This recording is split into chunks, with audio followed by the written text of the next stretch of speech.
Hey everyone, welcome back to the Henry Hudson Hour. I'm glad you're here. Today's episode is a special one because I'm joined once again by a returning guest, Omnee. This is her second time on the show and I'm really excited to have her back. The first time we talked, it was a great conversation and it felt like we were only scratched the surface. So today we're picking things back up, diving a little deeper, building on where we left off and exploring new perspectives and experiences since she was last here. If you've heard her first appearance, you already know what she brings to the table, and if this is your first time hearing her, you're in for a really engaging conversation. So let's get into it. Here's my conversation today with Omnee. Hey Omnee, how are you today? I'm good, how are you? I'm good. So the last time you were on, we talked about where you were at then. What's changed for you since then? Lately I've been waking up every morning and working out, which is something that changed my life at one point, and I just fell out of it. So I've been just trying to do that and get back on track, and it's been going good. It helps with the just a lot of things mentally too, not just physically. So yeah. That's good. And so you mentioned you've been working out every morning. What made you start that? It helps with my mental, like just literally I'm a person that wakes up with a lot of energy, and if I don't like stretch and get like everything out, I kind of just am not very pleasant to be around, I guess. I just kind of like, I need to get like the wiggles out in the morning, and it helps me just feel so much healthier. I'm like a health freak, so I just try to be as healthy as I can, and I just had a baby too, so I just want to get fit again. Yeah.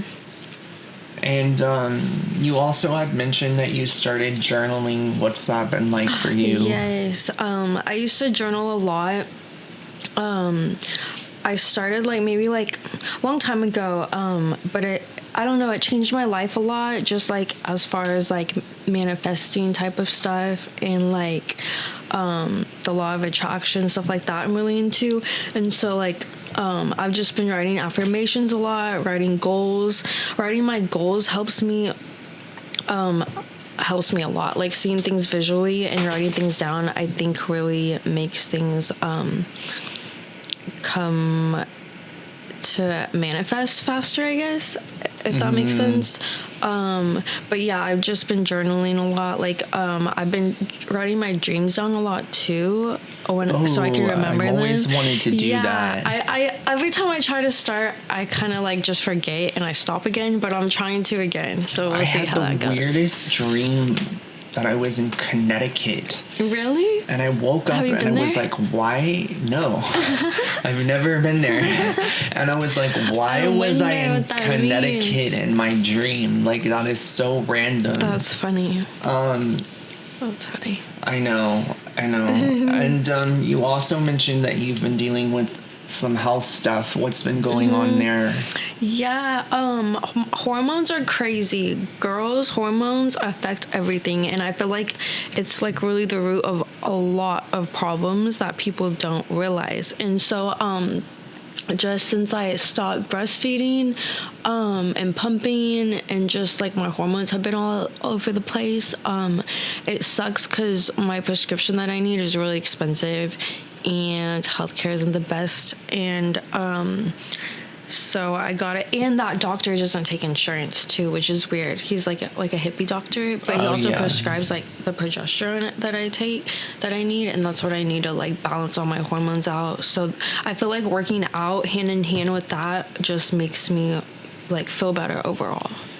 And I was going to ask you if dealing with insurance has made it more frustrating, but I guess he doesn't even accept insurance, so it doesn't even matter. I know, and I always forget that because once I stopped taking it for a couple of years, and then I go back to him, and then I'm just like, oh my God, I forgot that too.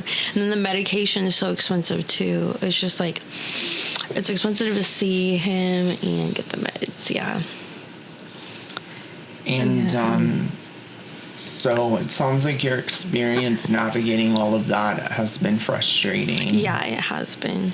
Yeah.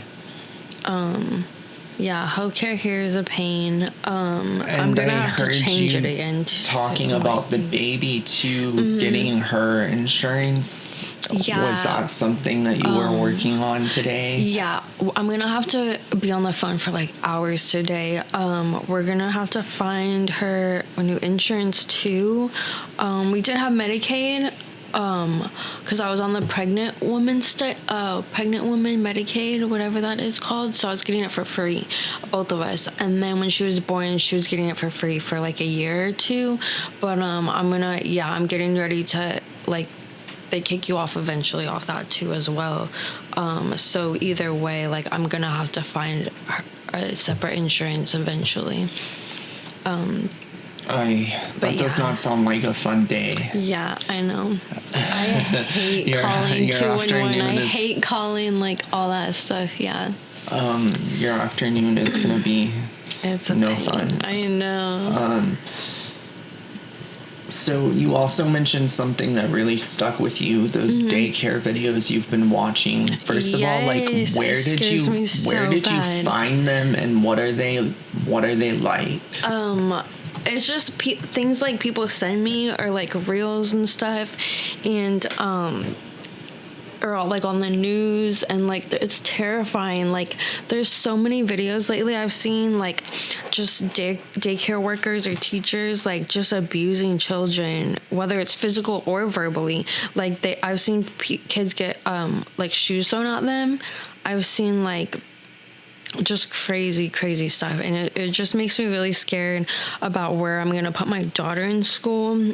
And I think about that all the time now, and I would like to put her in Montessori, but even that, like, I would like to homeschool, but I don't even know if that'll be an option by the time she's able to go to school. But yeah, seeing that stuff just scares me as a parent, you know. Yeah, it sounds like seeing that affected how you think about schooling your child. Yeah, it's really crazy.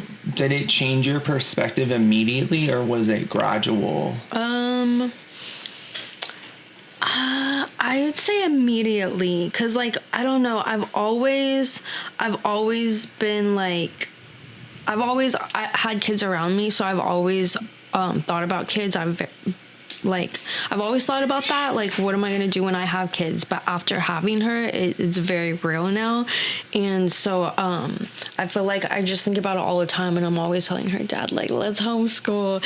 But he said we could do the Montessori thing, so we'll see. It just has to be somewhere I trust, you know. But like, it just scares me, like, just mom and postpartum thoughts are crazy too, like. Moms just get crazy thoughts, and like I'm just like always thinking like people can run up in schools and like shoot kids like all the time now around America, so I'm just like scared about that. Yeah, makes you think. Do you find yourself thinking more about safety now than before?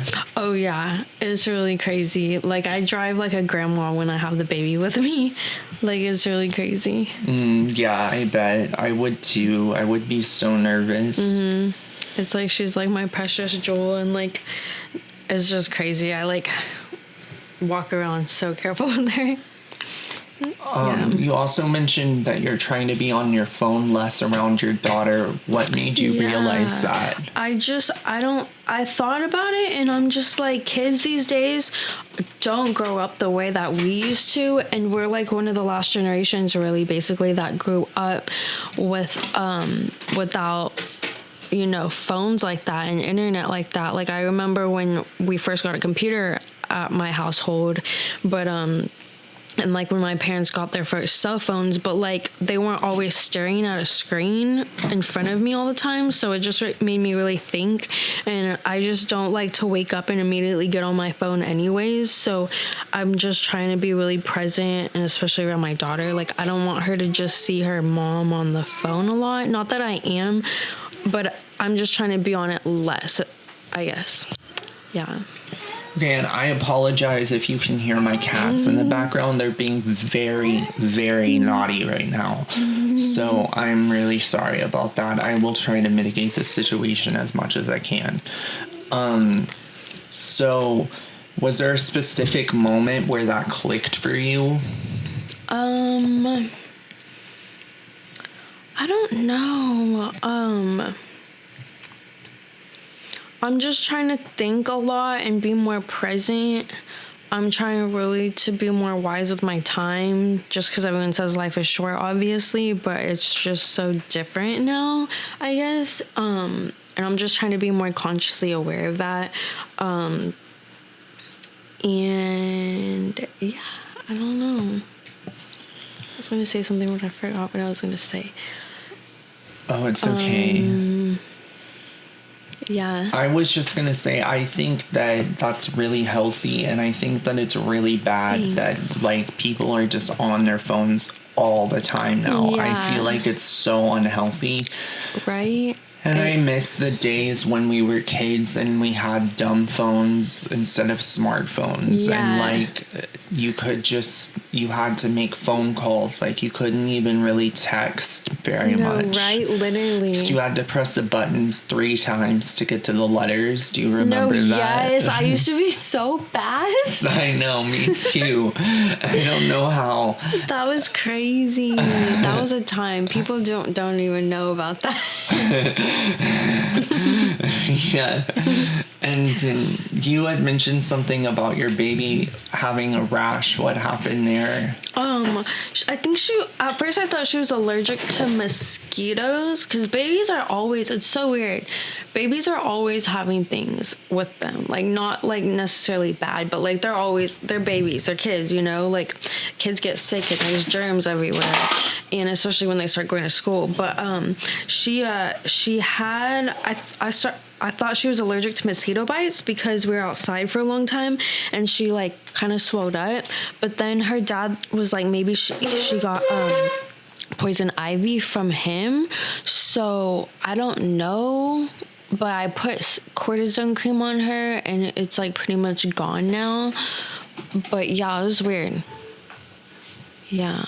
What was going through your mind at the time when she was breaking out in rashes all over her body? I was freaking out, and I know, like, my family is like, kids go through, like, there's, like, it's fine, like, just put stuff on her. But, like, I don't know, every experience you get, like, is new with the kids, so it's, like, it's, like, my first experience with this. So I was like, oh, no, like, my poor baby, what's going on? You know what I mean? But, she's fine now, yeah. But at first, like, I was freaking out. That's good. That's crazy. She's allergic to mosquitoes. I know, like, she was, like, swelled up. Yeah, you sent me pictures of it, and it was crazy Poor looking. baby. I don't think it was poison ivy, because it would have spread to you. That's what I was thinking, too. I didn't have anything. Yeah. So I'm pretty sure, because last time she got bit by mosquitoes, I'm pretty sure it got big like that, too. Oh, yeah. So that's interesting, because I've been wondering, I'm like, what's this girl allergic to? Like, if anything. Yeah, like, at some point you'll probably have to get an allergy test done on her. Right. No, yeah, that's true. So you said that you had mentioned having a child has made you focus more on living in the moment. What does that mean to you?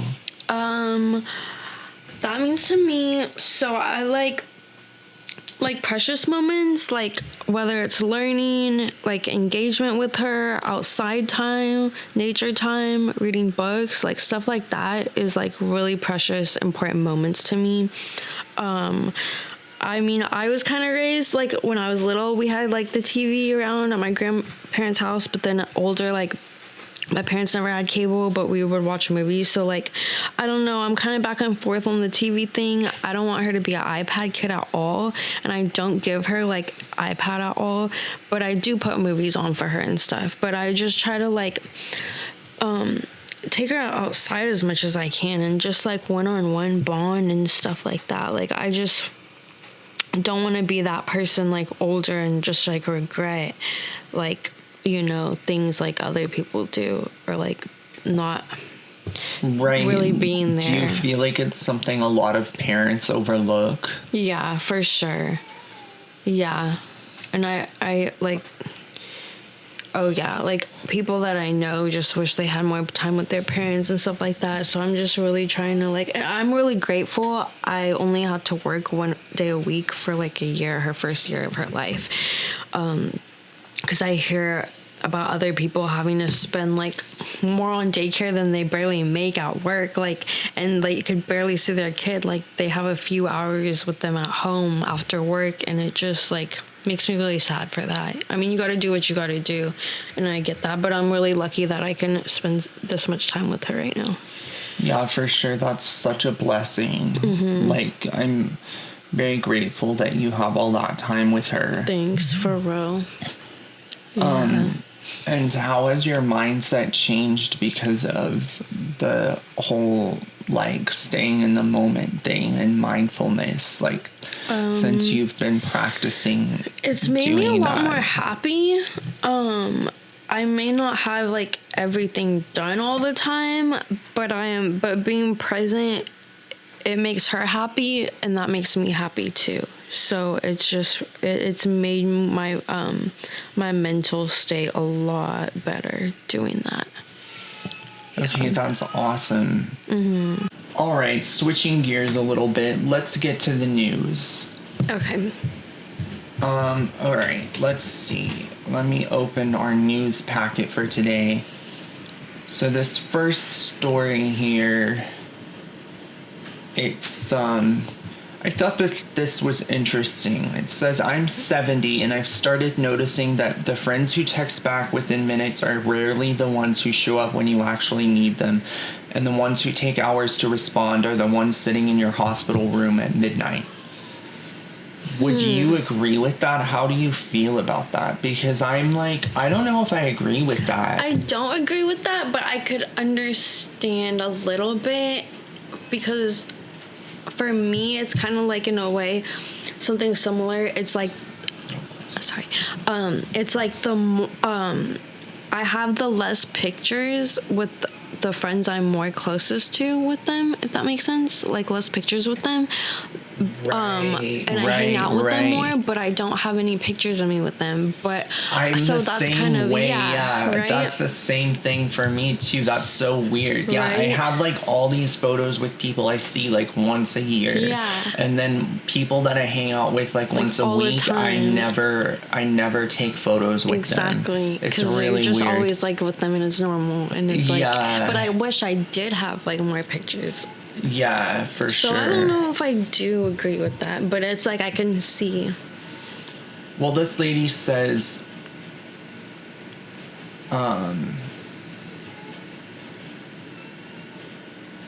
she's talking about how she got surgery and she got all these group chat messages with hearts and prayer hands telling her that she was going to make it through her surgery.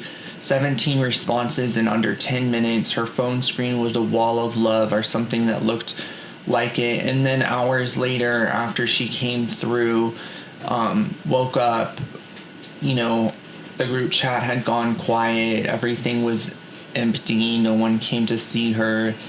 Blah, blah, blah, except for one person that took 3 days to respond to her. Oh my god. That's so messed up. and so she's saying that the people who responded really quickly and texted her and whatnot, they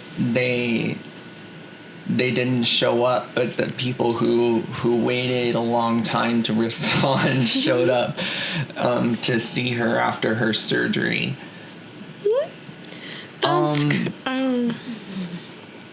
And she gives another example of when her husband had Parkinson's disease. Her phone would buzz constantly with rapid-fire responses from acquaintances thinking of you, arriving within minutes of any update she shared. The messages came from people who genuinely meant well, who wanted to be supportive, but mistook their digital presence for actual presence. Meanwhile, her friend who still doesn't know how to use predictive text and takes half a day to type out a simple response, showed up every Thursday to help with his physical therapy exercises, never announcing her good deed, never posting about it, and just quietly being present in the hardest moments. I feel like so I think this is really interesting. Yeah.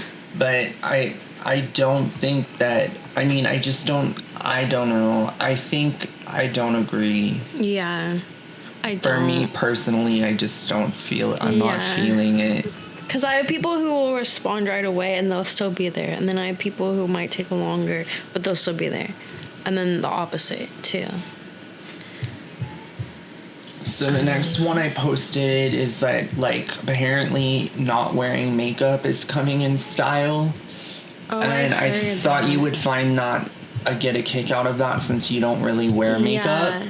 So it's like a gallery of all these different famous people out without makeup on. I heard that, like, the clean girl aesthetic. Yeah. I've heard of that. I don't really like, me personally, I freaking love makeup, but I don't like it on me. But when I see it on other people, I'm like, dang, like that's beautiful, or they're really good at it. But I just don't like it on me. I don't like how it feels on my skin, and I just don't like how I look with it. But yeah, I don't know. I'm trying to pull up these pictures. Yeah, I've definitely heard of this. Yeah, I just thought it was interesting. It's just a little, if you want to see the photos, they're on TMZ. You can just search clean girl aesthetic. I just thought it was interesting that that's kind of coming into vogue right now. Yeah.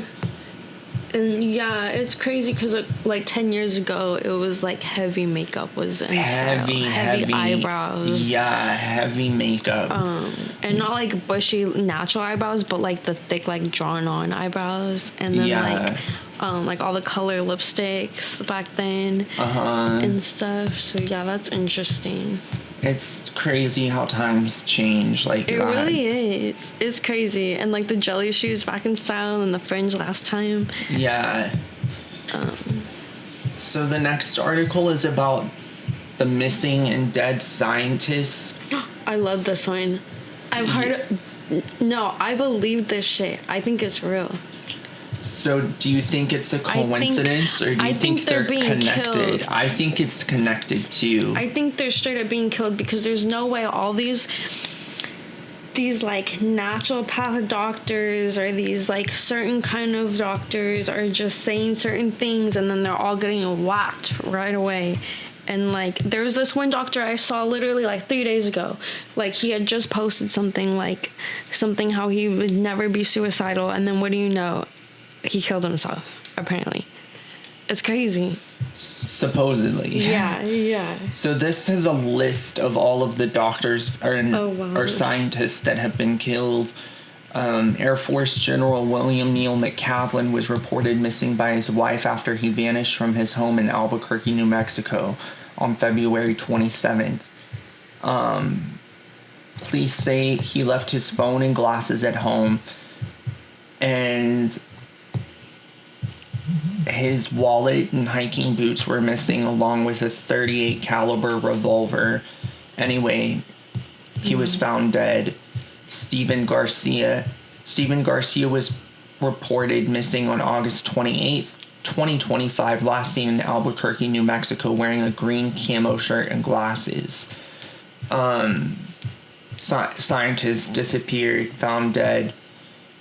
He was a property custodian with top security clearance at a Kansas City National Security Campus, which manufactures 80% of non-nuclear components that go into the nuclear stockpile. Wow. Monica Jacinto Reza went missing on June 22nd, 2025, while hiking in the Mount Waterman area of the San Gabriel Mountains in California, according to Crescenta Valley Sheriff's Station. Crazy. The press release from the House Oversight Committee on Monday said she worked at the director of NASA's Lab Materials Processing Group and had previously worked at the NASA Jet Propulsion Laboratory. Wow. The New York Post reports that Los Angeles County Sheriff's Department searched for her for months but never found her. Then we have crazy. Melissa Casillas. She went missing on June 26, 2025. Her husband, Mark, told Dateline she dropped him off at the Los Alamos National Laboratory in New Mexico where they both worked. That's crazy. She apparently, this is a long story about her disappearance. I don't know if I want to get into all the details of it.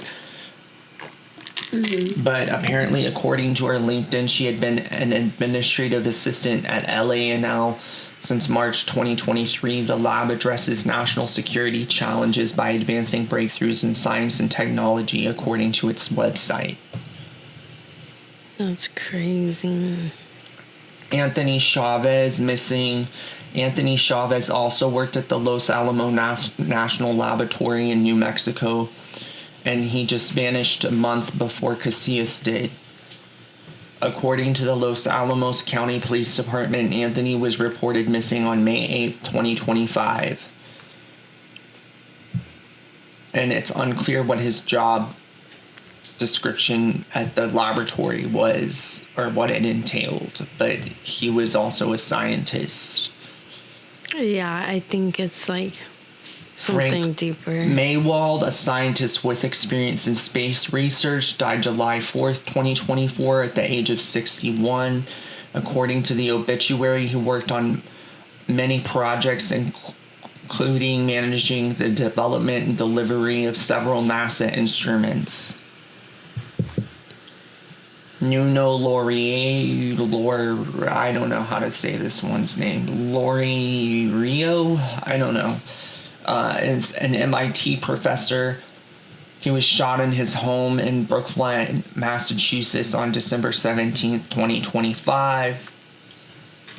Then there's Carl Grillmere. This one I actually was the first one that I heard about. He was shot and killed on February 16th, 2026 in Llano, California on his porch in Antelope Valley, according to Pasadena Now. In an obituary, Caltech confirmed that he was an astronomer for their infrared processing and analysis center. That's crazy. According to its website, he worked closely with NASA to advance exploration of our universe. Here's another, Jason Thomas. He worked for the Novartis Biomedical Research Institute. He was found in a Massachusetts lake on March 17, 2026, 3 months after he'd been reported missing. He was a senior investigator with Novartis, according to his LinkedIn profile, which I believe is a pharmaceutical company. Wow. And then here's one last one. Michael David Hicks, found dead July 30th, 2023. According to an obituary written by the American Astronomical Society. His cause of death was not publicized. He was also a scientist. That's crazy. So all these people were important, high-profile scientists. They've all died since 2023, and now the United States Congress, the House, is investigating their deaths because they believe that they're all connected. That's crazy. Yeah, I know. I have a crazy story about a scientist from Los Alamos that I witnessed being murdered. Shut up. Yeah, no, it's a crazy story. One time I went out to dinner at Wolfgang Puck's restaurant Chinois in Santa Monica, California. And when I was waiting for my table to be ready, this woman, this really, really gorgeous, beautiful woman with short blonde hair came up to me and she started talking to me, and she was really friendly to me. And she said that she was French, half Iranian. Really? Yes, and she told me that she was going on a date with a scientist that looked like Albert Einstein. And I was like, oh, okay, that's interesting, because she was so beautiful. Like, I was like, that sounds kind of weird, Yeah. right? And then they had dinner at a table across the restaurant from us, and after they ate dinner, she disappeared from the restaurant, and the scientist guy walked out of the restaurant and laid down on a bench outside the restaurant, right in front of the restaurant doors, and passed away. What the fuck? It was so sus. What? Yeah, and she just vanished. She was just gone. Like, no one saw her leave, and the police, like, interviewed us, and they were like, did you see where she went? Do you know what time she left? Like, all this stuff. And we were like, no. And they're like, we're investigating this as a homicide. It was crazy. It was crazy. That's really crazy. That's fucking nuts. Yeah. I, like, cannot imagine. What the fuck? It was one of the craziest things that I've ever, like, has ever happened to me. It sounds like it. And the fact that she said she was Iranian, and then her boyfriend, he worked for that laboratory, Los Alamos National Laboratory. And she said or not her boyfriend, but the date. That's she said he was coming into LA from Los Alamos. Shut up. Yeah. We think that she was like a spy or something. No, I would not put it past. Because she had a thick accent, what? and that makes so much sense. That's so weird, though. I'm just like she had shit like that. I believe like shit like that happens all the time. Yeah, it does. It really truly does. Like, people That's don't even nuts. know. But that was one of the craziest stories I had that happened. Oh golly, That's crazy. A long time ago, maybe in 2007 or 8. Really? Yeah. That's really fucking crazy. Excuse me, I'm so sorry. That's nice. Okay. So the next article that I pulled, it's about cowboy fashion being in style at Coachella. What are your thoughts on this? I seen that. Do you like it, or do you think it's cliche, or? I think it's cute. There's a lot of cute outfits. I fucking love fashion, but I feel like everyone is kind of just the same. I saw a lot of the same kind of stuff. Yeah, it's kind of like the same. Everyone does kind of look the same, and I like it, but I think it can be overdone a little bit here. I mean, stars like Alex Earl, Valentine Ferrer, and Chloe Veitch. Is that how you say her name? Do you know? I don't know her. I don't know her either. Were all spotted in cowboy attire at the Coachella Festival, including Olivia Culpo and Paris Hilton. Yeah, like the hats, the boots are in, and then like denim, and everyone has the big belts. Yeah, the big belts. Yeah. What are those called? I think they have a name. I don't know. I think there's a name for them. I don't know. But yeah, that's like very in style right now. I saw everyone have those belts. You know, as a Texan, I should own a cowboy hat and cowboy boots. No, that's what I said to myself a few months ago. I was like, as a Texas woman and Texas, like I should have. I've never in my life had a pair of cowboy boots, and so I got a pair. I got my first many pair. Pairs. Really? I just don't have any right now. Right now? Yeah, but I would like to get around to getting them someday. Yeah. It's just not something that I'm like rushing to the store to buy. No, right. Not as if it's hard to find around here, but it's very easy. There's a couple really big stores here in Austin that just sell cowboy boots and cowboy hats. The big one by Central Market. Yeah, exactly. That's the one I was thinking of. I forgot what it's called. Me too. I haven't been there in years. Yeah. So I wanted to report on this story. I thought this was a crazy story. There's a manhunt underway for a Mexican mother-in-law of an ex-beauty queen who was executed in a bone-chilling video.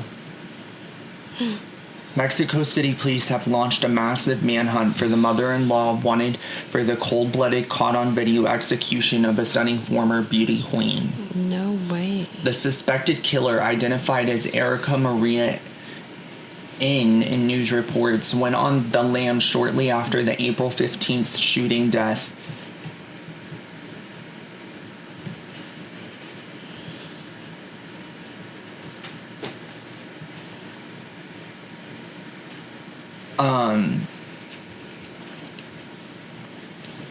Of Caroline, The suspected killer, identified as Erica Maria in news reports, went on the lam shortly after the April 15th shooting death of Caroline Flores Gomez, a 27-year-old former Miss Teen Universe, reportedly because she was jealous of the victim's hold on her son, Mexico's El Universal reported.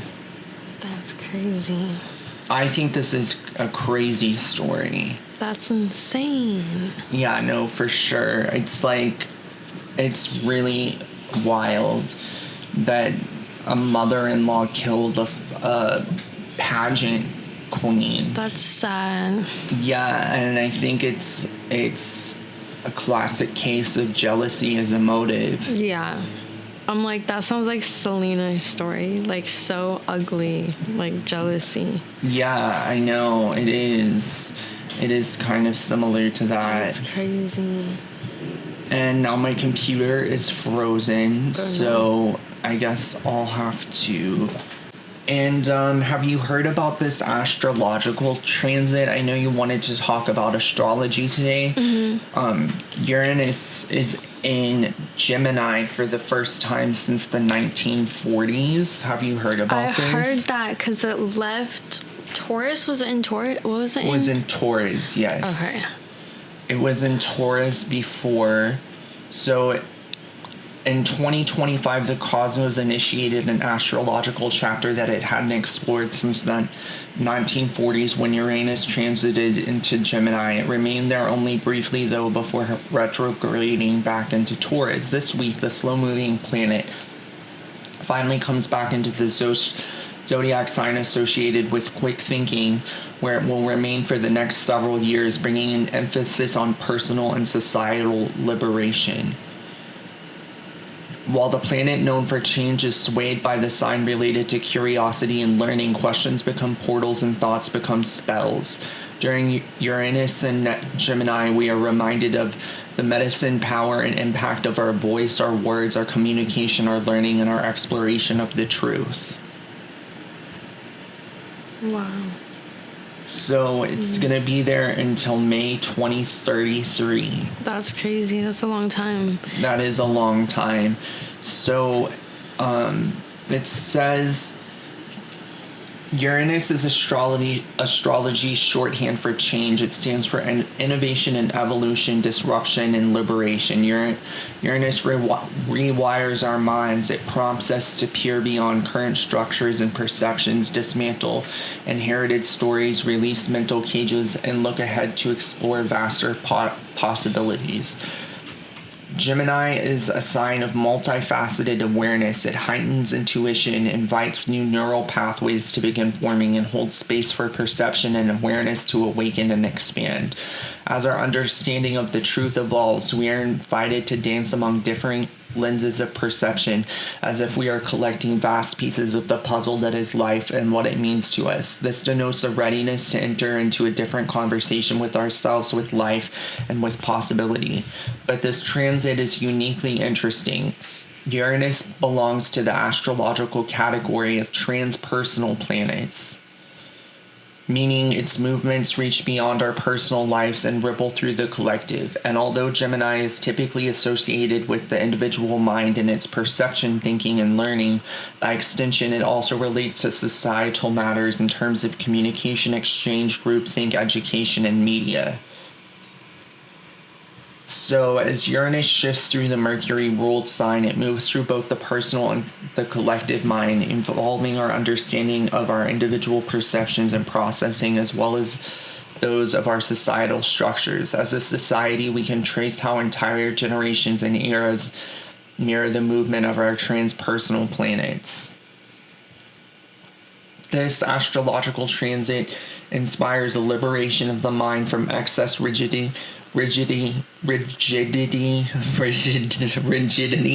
and expired structures.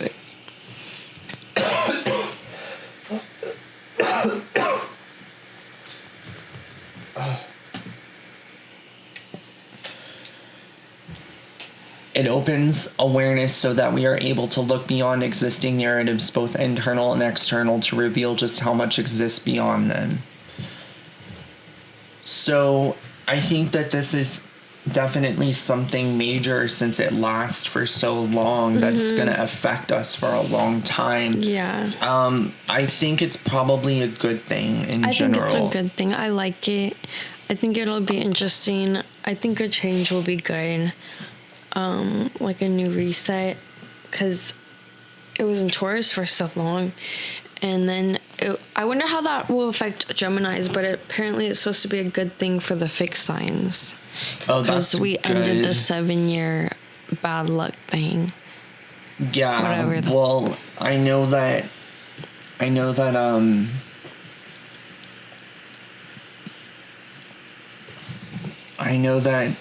Taurus is a fixed sign, if I'm not mistaken. Yeah. But that's interesting. I have Sagittarius rising, so it says for me, Sagittarius. the way that I interact with others is shifting, not because those around me are changing, but because I am. Old relational patterns that I once allowed to contort and shape the ways how I show up are poised to be released, as the perspectives and ideas that once colored the role I take in connections evolve. Relationships begin to feel like a heightened space of change, inspiration, even liberation. What's your rising sign? Great. Virgo. Yours says it's time to re-examine your purpose, your definition of success, and your long-term direction. As you explore what you want to do, where you want to go, and how you want to share your voice, you liberate yourself from whatever expectations no longer align. In turn, you begin to allow your work, your outward-facing self, and your way forward to evolve in ways that are more meaningful and true to your desires. That's cool. I think that's good. Yeah, I do too. That's crazy. Yeah. Interesting stuff. Really interesting. I think that was a pretty good article. I tried to find more articles about astrology, but it was just kind of hard to find ones that I didn't think were just total bullshit, you know? Yeah, because there's a lot of those. Yes, and I would love to talk more about astrology on our next episode for sure. I'm gonna try to find more information, and I also want to talk about our charts. Yeah. We don't have time for that today because Omnee and I are both very busy this afternoon.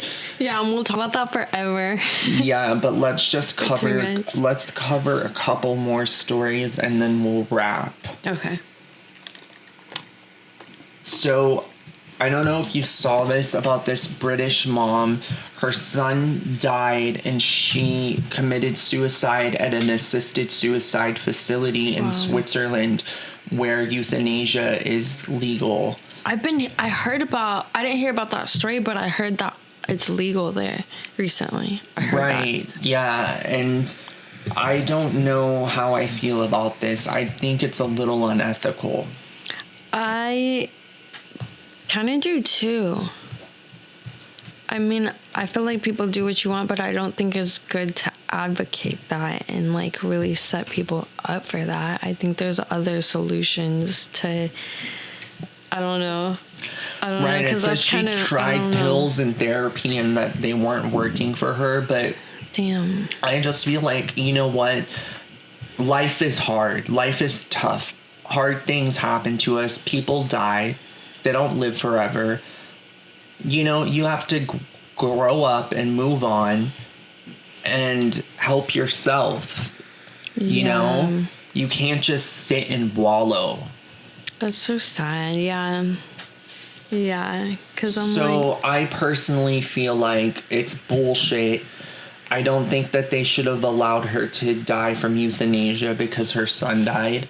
And I'm not against death by euthanasia, actually. I think if you're terminally ill, I can understand it. If you have cancer and you only have 6 months to live and you don't want to live them out because you're so sick, it makes sense. Yeah. But in this case, I think it's totally inappropriate and it's totally wrong that they allowed her to kill herself because her son died at the age of 56. I think that's just ridiculous. Damn. I think it's outrageous. Her son was 56? No, she was 56. She was 56. Yeah. Yeah. That's really fucked. I think it's sad. I don't know. I don't even know how to feel. I mean, like, I can't put myself in that situation until, I mean, it will never happen. But, like, I don't know. That's just so fucked. Like, I don't think they should have centers where that's an option. Anyone could just go kill themselves. Like, I feel like anyone could obviously do what they want with their body, but I don't think it's good to just have places like that where you can do that. Yes, and there also was another case that sparked international uproar in Spain. A 25-year-old sexual gang rape victim took her own life by assisted suicide in Spain last month. And it prompted the Trump administration to order the U.S. Embassy in Madrid to investigate Spanish law enforcement's handling of the brutal sexual assault. The State Department expressed serious concerns with Spain's many systemic human rights failures that led to Castillo to seek out assisted suicide and allowed the terminal act to be performed even after she reportedly expressed hesitancy in her final hours.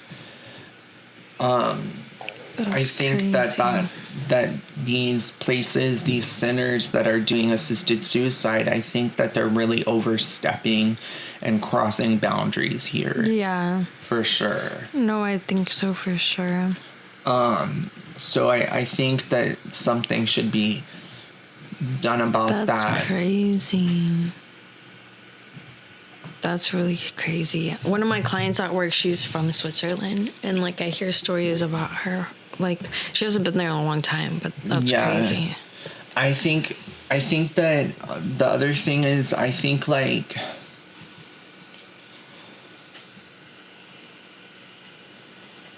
I said, it's one thing if you're terminally ill, but I think a lot of people say, you know, that therapy and medication doesn't work. But I think part of it is that you have to be willing to grow and move on and let things go. And you can't just, it takes work. You have to work on yourself. Yeah. You can't just sit and do nothing and just expect things to change. I agree. And that's why I just think, like, you're built differently. I'm built differently. Some people can't do that. Right. And it's really sad. And I guess that's where you end up. Yeah. That's fucked. Yeah. Some people, I think, are just really weak. Speaking as a Scorpio here. So, did you see this? A New Jersey man raked in a crazy amount of money every day after setting up illegal weed vending machines. Oh, I didn't see that one yet. I think this is hilarious. He made $20,000 a day running illegal marijuana vending machines at least 80 locations across New Jersey. That's hilarious. He was arrested Friday after investigators identified him as the owner of the barbed wire vending machine company. Cox and Ocean in Monmouth County spent more than 2 years tracing the operation, officials said. Oh, damn. Yeah, that's crazy. And I guess, crazy. I don't know, is pot legal in New Jersey? I I don't know. I don't know either. Okay, marijuana is legal. It is legal in New Jersey, but can only be sold at licensed dispensaries to people 21 and older. His machines were not licensed to sell marijuana, as authorities said. That's crazy. Investigators raided his home in Toms River, as well as 2 other homes, one in Lakewood and another in Jackson. Well, I think that this is really funny, honestly. I think it's hilarious that, I mean, even though I don't really smoke anymore, I still think it's funny. And look at the machine. It looks really cool. Like, look at the picture of it. It's like so high tech. Oh, it is. It's so professional. Fruit chews. It says pre-rolls, flour, fruit chews, dabs, and vape pens on it. All that money. And he made $20,000 a day. Investigators seized more than 100 pounds of marijuana, flour, 5 pounds of hashish, Bury him. hundreds of pounds of THC-infused candy, and THC vape products during the searches, prosecutors said. That's crazy. Yeah, I think that it's wild. It says if convicted, he could face decades behind bars. The distribution of cannabis is strictly regulated, and those who choose to operate outside of the legal framework will be held accountable. So this is an example to people that you have to be really careful, even in states where pot is legal. Right? Like, just because it's legal, you can't just That's crazy. up and sell it yourself. You have to be licensed. Imagine the people who bought it, because it's like, is it illegal they're buying it from him and they didn't even know? Well, probably, but since it's legal anyways, I doubt any of them got prosecuted for it. Yeah. Like, because how would they prove they got it from the vending machines? That's true. That's crazy. And it says he had 3 other alleged accomplices. Ooh, god damn.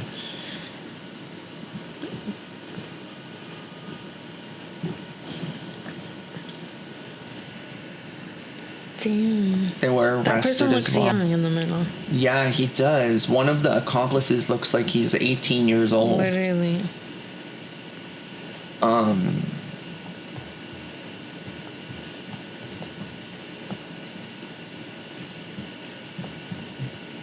That's crazy. Yeah, it says these arrests and seizures should send a clear message to those who might choose to circumvent the rules for quick profit. You will be investigated, prosecuted, and held accountable. Well, I think we can end on that for today because Omnee and I both have very busy afternoons ahead of us. I know it was kind of a short episode today, but I have guests lined up for the entire month of May, so we have a lot of exciting guests to come. All right, that's going to do it for this episode of the Henry Hudson Hour. Big thanks again to Omnee for coming back on the show. It's always great having her here and getting to continue the conversation. If you enjoyed this episode, feel free to reach out. I'd love to hear your thoughts. You can find the show on Instagram at Henry Hudson Hour, or send me an email at henryhudsonhour@gmail.com. And as always, shout out to John Bartman for the music on this episode. Make sure to tune in next week. I'll be joined again by Jarvis Lampley, so you won't want to miss that one. Thanks for listening, and I'll catch you in the next episode of the Henry Hudson Hour. Have a great day, Omnee. Yay, thank you so much for having me, you too. You too. Bye. Bye, see you next time.